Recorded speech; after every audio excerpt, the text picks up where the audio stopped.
கூடாது. தெய்வம் நமக்கு என்ன கொடுத்துருக்காரோ அது போதுன்ற அந்த மனம் நமக்கு எப்பவுமே இருக்கணும். அதுதான் அதை பார்க்கிலும் நம் தேவனை சார்ந்து வாழத்தான் ரொம்ப முக்கியமாக இருக்குது. அதுதான் மத்திய கூட சொல்லுவார, இப்போ பெற்றோரை பார்க்கணும், மனைவி பிள்ளை இவங்களை பார்க்கல என்ன பண்ண அதிகமாக நேசிக்கிறார். அப்படி நம்ம தேவனுக்கு ஆனால் அவங்க விட்டுற சொல்ல அதை பார்க்கல எனக்கு நம்ம முதலிடம் கொடுங்க, என்ன நேசிங்கன்னு சொல்லும்போது, அப்போ அவர் நேசிக்கும் போது அவர் தேடும் போது என்ன பண்ண நம்மளுடைய தேவை என்னத்தான் கண்டிப்பாக தேவன் கொடுக்குறார் இல்லைங்களா. நம்மளுடைய ஃபேமிலி, நம்ம குடும்பம், நம்மளுடைய வாழ்க்கை வர போகிற ஃப்யூச்சருக்கு அதையே நம்ம தேடி போனாக்கா தேவனை விட்டுடுவோம் இல்லையா. அந்த மாதிரி நம்ம என்ன பண்ண அவருக்காக அதுதான் இப்போ நம்மளுடைய தேவை எப்படி அவ்வளோ பெரியவர், அண்டா சராசத்தையும் படைச்சு தன் மகனையே கொடுத்து நம்ம அன்பு கூர்ந்தவர் நம்மளை விட்டுடுவாரா இல்லையா. சங்கீத புஸ்தகம் 115 பாடல சொல்றாரு, நம்மை அவர் நினைத்து இருக்கிறாருன்னு சொல்லுது வசனம். அவர் நம்ம ஒவ்வொரு நினைக்கிறாரு, அவர் நினைக்க நம்ம எங்கேயோ போயிட்டு இருப்போம். அப்போ அவர் நம்மளை நினைக்கிறாருன்னா நம்மளுடைய தேவை கண்டிப்பாக செய்வார் அவர் இல்லையா. அதுதான் ஆகாயத்து பறவை பாருங்க, அவன் ஒன்றுமே செய்யறது அதுக்கே பிழைப்புடுற அவருடைய சாயலில் உண்டாக்கப்பட்ட நம்மளை தேவன் விட்டு வரா. அப்போ இந்த அற்ப காரியத்துக்காக இன்னைக்கு அநேகர் என்ன பண்ணிக்கிறாங்க, ஓடி இருக்கிறாங்க. முன்னாடி நடந்தபடி இப்போ நடக்க சொல்லிக்கிறாரு. முன்னாடி நான் அழிவு வந்துச்சு இல்லையா, சோதம் குமார் அழிச்சார், நோவா காலத்தில் அழிச்சார், பாவம் பெருகிடுச்சு. அப்போ அழிய போகிற இந்த உலகத்துக்காக நாம் அவ்வளவோ பிரயாசப்பட்டுக்கிட்டு தேவனுக்குரிய காரியங்களை விட்டு அந்தக்கே நம்ம முக்கியத்துவம் கொடுத்துருந்தாக்கா அப்போ நம்மளுடைய அழைப்பு எங்கே போச்சு இல்லையா. அதுக்காக அழைச்சார், அதுக்காக இன்னும் நம்ம வெயிட் பண்ணிட்டுக்கிறாரு. இன்னைக்கு தந்தோம் நாளைக்கு வருவாங்க அப்படின்னு சொல்லிட்டு வெயிட் பண்ணுறாரு, நம்மளுக்கு கொடுத்து தான் வெயிட் பண்ணுறாரு. அப்போ இதை நம்ம உணர்ந்து நம்ம என்ன பண்ணிக்கணும், நம்மளுடைய தேவை தேவன் சந்திப்பார் இல்லையா. அப்போ தேவன் நம்மளுடைய தேவை சந்திக்கிறவராக இருக்கும்போது நம்ம தேவனுக்குரிய காரியங்களை தான் உணர்வு. இயேசு கிறிஸ்து தான் இருந்தார். அவர் மனுஷனாக இருக்கும்போது எப்படி இருந்தார், அவர் தேவனுடைய காரியத்தை அதே அவர் நோக்கமாக இருந்தார், அதை தான் செஞ்சார், எல்லாவற்றையும் அவர் நிறைவேற்றினார். அப்படி நாம் என்ன பண்ணணும், தேவனுடைய காரியத்துக்காக நம்ம என்ன பண்ணணும், எப்பவுமே அதுக்கு முதலிடம் கொடுக்கணும். அதனால் நல்ல ஒரு தேவன் வார்த்தை, நமக்கு ஒரு எச்சரிப்பான ஒரு வார்த்தை கொடுத்து தேவனுக்கு நன்றி சொல்லலாம். கடைசியாக ஒரு பாட்டு வேணும், புது பாட்டு நீங்கள் கேட்டிருப்பீங்க, உங்களுக்கு அனுப்பிச்சிருக்கிறேன். அந்த ஒரு பாட்டு நம்ம என்ன பண்ணலாம், பாடலாம். ஏன்னா அவர் நம்மளுக்கு தெரிஞ்சுக்கலனாக்கா நம்ம எங்கேயோ எப்போவோ என்ன பண்ணிக்கலாம், மடிஞ்சு போயிருப்போம் இல்லைங்களா.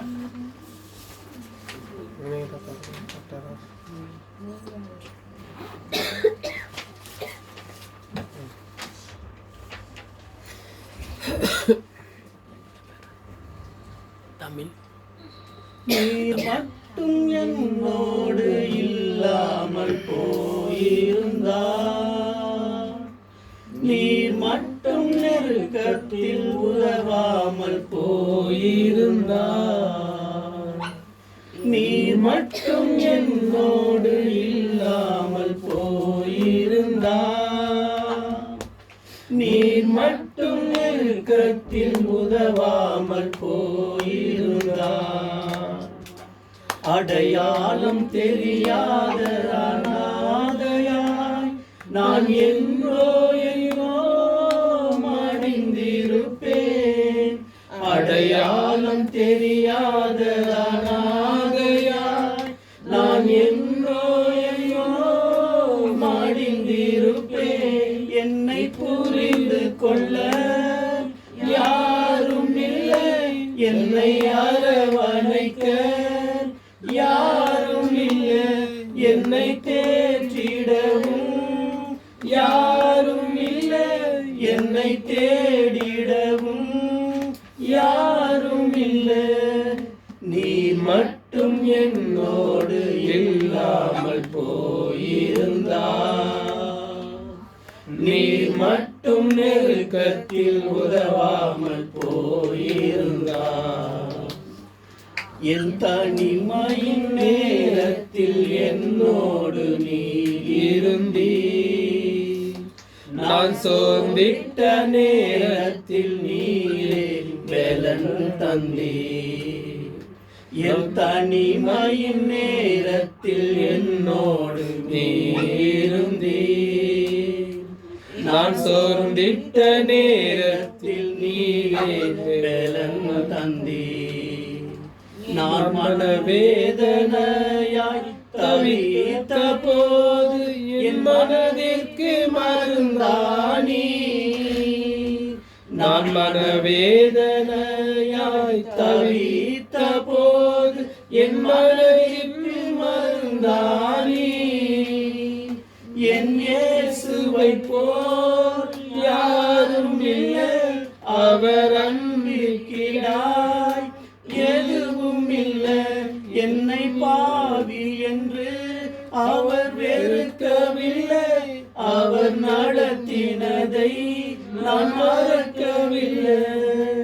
நீர் மட்டும் என்னோடு இல்லாமல் போயிருந்தார், நீர் மட்டும் நெருக்கத்தில் உதவாமல் போயிருந்தார்.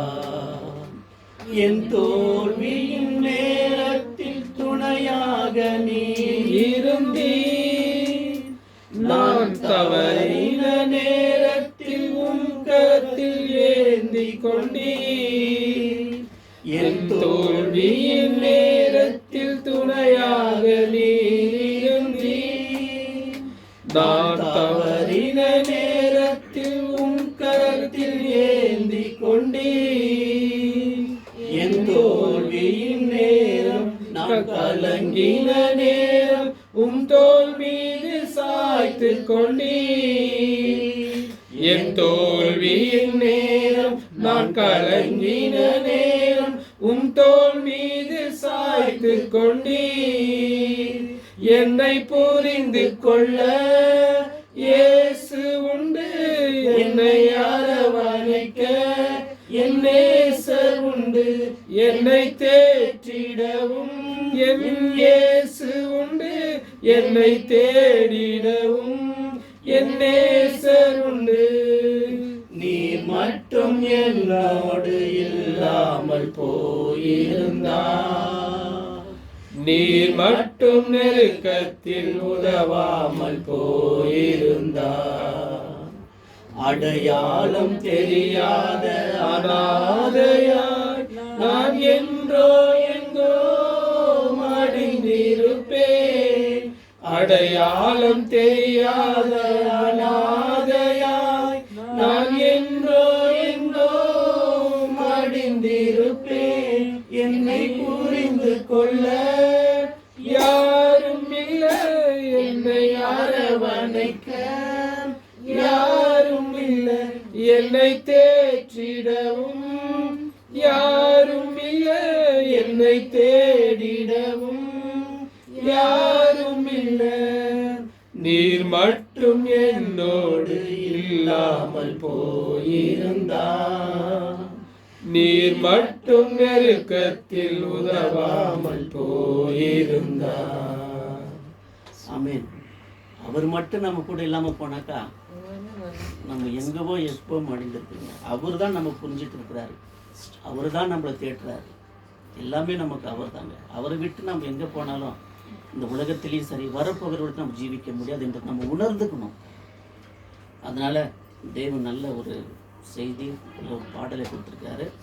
கடைசியாக நம்ம மத்தியில் சகோதரர் கருணாகர் ஜெபிக்கும்படி கேட்டுக்கொள்கிறேன்.